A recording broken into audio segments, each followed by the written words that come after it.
to a chapter a day. Today is a new day with new blessings and greater favor. Today we'll be reading from Genesis chapter 37. Now Jacob dwelt in the land where his father was a stranger, in the land of Canaan. This is the history of Jacob. Joseph, being 17 years old, was feeding the flock with his brothers, and the lad was with the sons of Bilhah and the sons of Zilpah, his father's wives, and Joseph brought a bad report of them to his father. Now Israel loved Joseph more than all his children, because he was the son of his old age. Also he made him a tunic of many colors. But when his brothers saw that their father loved him more than all his brothers, they hated him and could not speak peaceably to him. Now Joseph had a dream, and he told it to his brothers, and they hated him even more. So he said to them, "Please hear this dream which I have dreamt. There we were binding sheaves in the field. Then behold, my sheaf arose and also stood upright, and indeed your sheaf stood all around and bowed down to my sheaf." And his brothers said to him, "Shall you indeed reign over us? Or shall you indeed have dominion over us?" So they hated him even more for his dreams and for his words.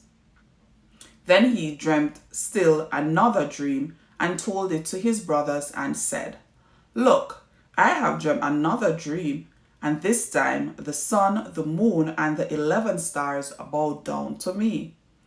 So he told it to his father and his brothers, and his father rebuked him and said to him, "What is this dream that you have dreamt? Shall your mother and I, your brothers, indeed come to bow down to the earth before you?" And his brothers envied him, but his father kept the matter in mind.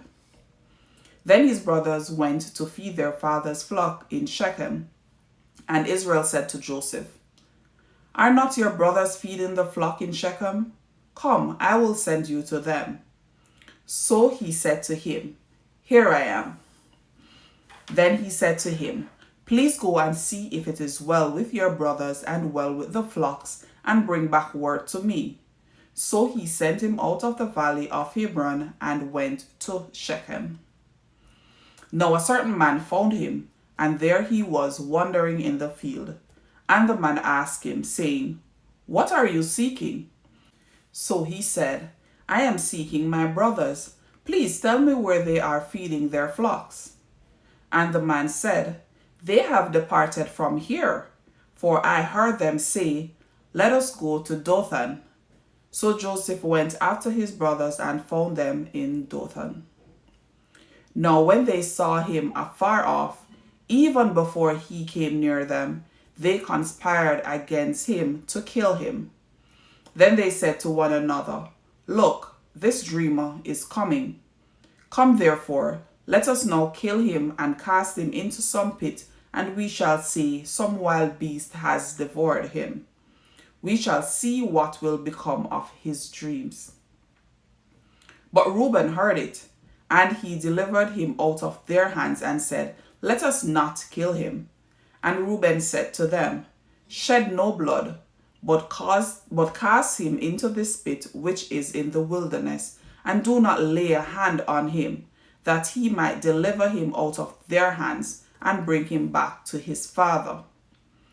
So it came to pass, when Joseph had come to his brothers, that they stripped Joseph of his tunic, the tunic of many colors that was on him.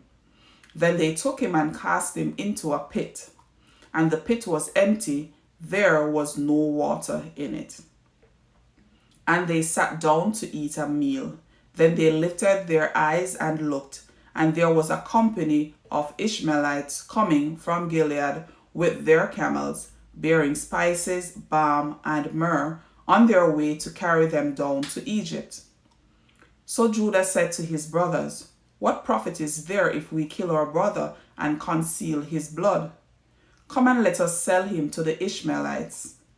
And let not our hand be upon him, for he is our brother and our flesh." and his brothers listened. Then Midianite traders passed by, so the brothers pulled Joseph up and lifted him out of the pit and sold him to the Ishmaelites for 20 shekels of silver, and they took Joseph to Egypt. Then Reuben returned to the pit, and indeed Joseph was not in the pit, and he tore his clothes. And he returned to his brothers and said, "The lad is no more, and I, where shall I go?" So they took Joseph's tunic, killed a kid of the goats, and dipped the tunic in the blood. Then they sent the tunic of many colors, and they brought it to their father and said, "We have found Joseph. Do you know whether it is your son's tunic or not?" And he recognized it and said, "It is my son's tunic. A wild beast has devoured him. Without doubt, Joseph is torn to pieces." Then Jacob tore his clothes, put sackcloth on his waist, and mourned for his son many days. And all his sons and all his daughters arose to comfort him. But he refused to be comforted, and he said, "For I shall go down into the grave to my son in the morning." Thus his father wept for him. Now the Midianites had sold him in Egypt to Potiphar, an officer of Pharaoh and captain of the guard. Here endeth the reading of God's holy word.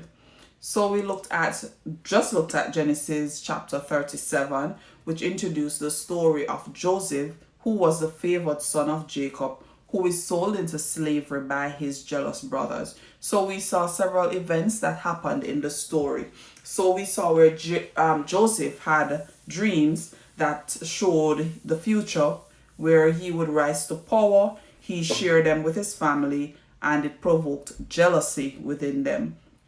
We also saw where Joseph's brothers plotted to kill him, but Reuben suggested throwing him inside a pit instead. Also, we saw while Reuben was away, Judah persuades the brother to sell Joseph to the caravan of the Ishmaelites traders for 20 shekels of silver. Imagine having your life sold for just 20 shekels of silver. So we saw where they deceived their father, bringing back his tunic to him and giving the impression as if he was killed by some wild animal. So what they did was they killed a goat, dipped his coat in the blood, and bring it back to him to to make their story believable. Joseph now is sold to Potiphar, an officer of Pharaoh. So this chapter highlights jealousy, betrayal, and the consequences within a family where there is favoritism. And this has been Genesis chapter 37. Thank you again for joining me today for a chapter a day.